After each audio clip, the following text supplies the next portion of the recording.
శ్రీమాత్రే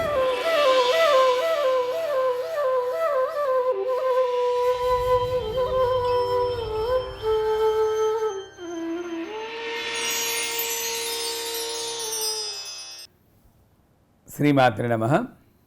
చాలామంది స్త్రీలకి అందరికీ సందేహం ఏమిటంటే, స్త్రీలు ఋతుక్రమంలో ఉన్నప్పుడు పూజలు చేయవచ్చా? చాలా కాంట్రవర్షియల్ సబ్జెక్టు. దీనికి సమాధానం చెప్పాలంటే నిజానికి ధైర్యం ఉండాలి.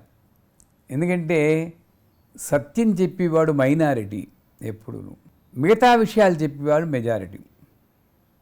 నిజానికి చెప్పాలంటే ఋతుక్రమం అన్నది ఒక బయోలాజికల్ ఫీచర్.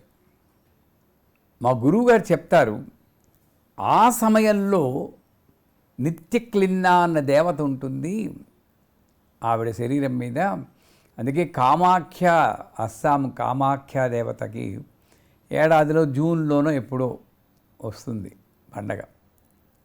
ఆ సమయంలో ఒక 5 రోజులు మూసేస్తారనుకోండి, అప్పుడు బయట కూర్చొని జపాలు చేస్తారు. మరి ఆవిడ దేవత కదండి, ఆవిడకి పనికి వస్తుంది, మనం దేవతలు కావంటే అది వేరే విషయం. నేను చెప్పేది ఏమిటంటే, మనకి నిజంగా ఆ దేవత జపం చెయ్యాలి అనే తపన ఉన్నప్పుడు అది ఎవ్వరూ ఆపలేరు. అజపా గాయత్రి అని ఉంటుంది. హంస హంసాయ విద్మహే పరమహంసాయ ధీమహి తన్నో హంస ప్రచోదయాత్. ఊపిరే ఒక మంత్రం అని చెప్తుందమ్మ. అకారాది క్షకారాంత మాతృగా ఆవరణ రూపిణి వైఖరీ వాక్ స్వరూపాయ నమః అంటుంది. అంటే నువ్వు మాట్లాడి ప్రతి అక్షరం మంత్రమే ఉంటుంది. మరి ఋతుక్రమంలో అవి మాట్లాడకుండా ఉంటున్నామా? ఏమీ చేయకుండా ఊపిరి పీల్చకుండా ఉంటున్నామా? అలాగని విపరీతంగా వెళ్ళి నాకు ఇవన్నీ శాస్త్రాలు అక్కర్లేదు, నేను పూజలు చేస్తానని ఎవ్వరూ చెప్పరు. సరైనటువంటి హైజీనిక్ శుభ్రత పాటిస్తూ మనస్సులో జపం చేసుకున్నా ఏమీ తప్పులేదు. ఎందుకు చేసి జపము ఇంకోళ్ళకి తెలియదు. అలాగని ప్రతి ఒక్కళ్ళకి వెళ్ళి ఫలానా గురువుగారు చెప్పారండి, నేను ఆ టైంలో జపం కూడా చేసుకుంటానండి అంటే, హన్నన్న చెప్తే నీకు భ్రట్టు పడిపోతావని వాడు చెప్తే మళ్ళీ భయం వేస్తూ ఉంటుంది. నేను చెప్పుకోవాల్సిన పని లేదు, జపం చేసుకోండి. ఎప్పుడు అది చెయ్యకుండా ఉండలేను అనుకున్నప్పుడు.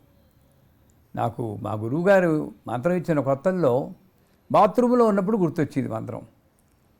వెంటనే లెంపలు వేసుకుని మా గురువుగారే గురువుగారు బాత్రూంలో ఉన్నప్పుడు గుర్తొచ్చేసిందని. నేను అబ్బాయి ఎంత అదృష్టవంతురా నువ్వు, చెప్పు అమ్మ నిన్ను అక్కడ కూడా వదలటం లేదన్నమాట, చెప్పు అన్నారు.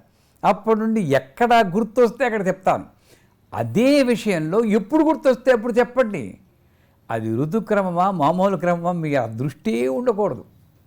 నా దృష్టి భగవంతుడి మీద ఉన్నప్పుడు శరీరంలో కలిగే మార్పులు కూడా నాకు సంబంధం లేదు. ఓ చిన్న పిల్లవాడు చూడండి, చిన్నప్పుడు నెంబర్ 1 అన్నీ వేస్తుంటాడు, కనుక కేరింతాలు కొడుతూ ఉంటాడు.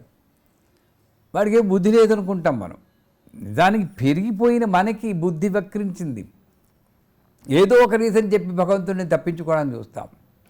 అంటే అది నిజంగా చెప్పాలంటే ఋతుక్రమంలో స్త్రీలు జపం చేసుకోవడానికి ఏ విధమైన అభ్యంతరం లేదు. మా స్కూల్ ఆఫ్ థాట్లో వాడు చెప్పింది తప్పు, నేను చెప్పింది రైట్ అని నేను ఎప్పుడు చెప్పను. మా గురువుగారు చెప్పింది ఏమిటంటే, లాజికల్గా నీకు చెప్పాలి అనిపిస్తే చెప్పు, అలాగని చెప్పి తీరాలని నేను చెప్పట్లేదు. మనసులో వచ్చిందనుకోండి, ఓం నమః శివాయ, ఎలా చేయిందండ్రి ఈ టైంలో వచ్చి గుర్తొస్తున్నావు, ఈ టైంలో తప్పు అనుకో, నువ్వు నాకు గుర్తురాకు, 5 రోజులు నాకు గుర్తురాకు, మానేస్తాను. శివుడితో మాట్లాడండి, మానేస్తాడేమో. కాకపోతే పూజలు చెయ్యొచ్చా అని అంటారు.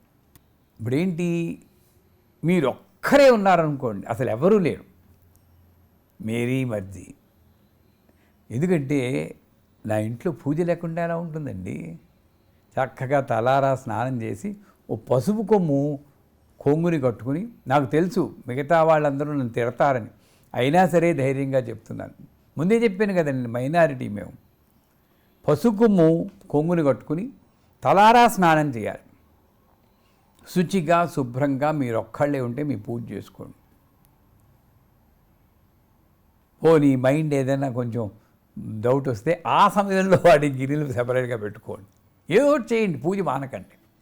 అదే అత్తగారు మామగారితో ఉన్నారనుకోండి, మీకు చెయ్యాలని ఉన్నా కూడా వాళ్ళ నియమాలే పాటించాలి. కానీ ఎదురెళ్ళి మనం పూజ చేస్తే పూజ వల్ల మనశ్శాంతి వస్తుందో లేదో అది వేరే విషయం, కానీ దీనివల్ల దెబ్బలు వచ్చి ఉన్న మనశ్శాంతి పోతుంది. చేత సర్వసాధారణంగా చెప్పాలంటే ఒక్కళ్ళే ఉన్నప్పుడు మీ ఇష్టం, 10 మందిలో ఉన్నా కూడా జపానికి ఏమీ అభ్యంతరం లేదు. మనస్సులో జపం చేసుకోండి. నిద్రపోతున్నప్పుడు జపం చేస్తాం, పడుకుని మరి ఆ సమయంలో స్నానం చేస్తున్నాం, జపం చేసినప్పుడు నిద్రపోతున్నప్పుడు చేస్తున్నాం, పొద్దున్న లేస్తాం, అప్పుడు జపం అవుతూ ఉంటుంది. అపవిత్రపవిత్రో వా సర్వావస్థాంగతో వా యస్మరేత్ పుండరీకాక్షం సబాక్య అభ్యంతర శుచి. పుండరీకాక్షాన్ని నువ్వు ఎప్పుడైతే తలుచుకుంటున్నావో అప్పుడే శుద్ధి అయిపోయేవని మంత్రం చెప్తే, నేను శుద్ధి కాను, నేను పుండరీకాక్షని చెప్పడానికి నాకు అర్హత లేదు అనుకుంటే ఆయన మాత్రం పుండరీకాక్షను మాత్రం ఏం చేస్తారని చెప్పండి అసలు. అంచేత ప్రతి ఒక్కళ్ళు కూడా ఆ సమయంలో జపం చేయడానికి అభ్యంతరం లేదు. ఒక్కళ్ళే ఉంటే పూజ కూడా చేసుకోండి, నేను చెప్పిన విషయాలు పాటించి. లేనప్పుడు పదుగురాడు మాట అదే చెల్లుతుంది. శ్రీమాత్రే నమః.